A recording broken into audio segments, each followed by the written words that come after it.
Ahal vilayet Zenanlar guramasynyň guramagyna çeper elle gelin gydarmaz. Türkmen maşgalasyna gadyym döwürlerden bäri ulanyp gelýän ýorgun düşekleri häzirki döwrüň talabyna görä kämilleşdirip tekip, güneşli diýarymyzda öndürilýän türkmen paxtasynyň gaplap, taýýarlap oturan pursatlaryny synanyňda halkymyzyň asyrly edim gylymlarynyň gürewşen geljegimizde hemişelik dowam etjekdigine bolan ynamy hassa pugtalanýar. Ahal vilayetiniň durly künjegine de şeýle asyrly maşgalalary duş gelmek bolýar. Bu agdy bir maşgalada ýorgun düşekleriň gowurmy boýunça dürli görnüşleriniň tikilşi, hem de olaryň gadymy surlarda gaplanylşy. Gaplanynyň soňra dürli görnüşde kök atmak, ýorgun düşek tikilýän pursatyny ol kökleriň ähmiýeti dogrusyna edilen gazakly gürrüňler juda täsirli boldy. Geçmişdäki diller senaly ene mamalarymyz diňe bir el hünärlerini miras galyrmak bilen çäklenmän.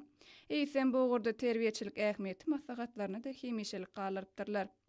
Bu maşgaladaky eli hünärli zenanlar milli mirasymyzy öwrenip, onu dünýäge ýaýmakda we ösüp gelýän ýaş nesilleriň arasyna wagt etmekde.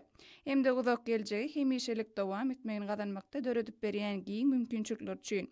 Türkmen halkynyň milli lideri Gahrman Arkadamyza, hormatly prezidentimiz Arkadaly Gahrman Serdarymyza alkyş sözlerini beýan edýärler.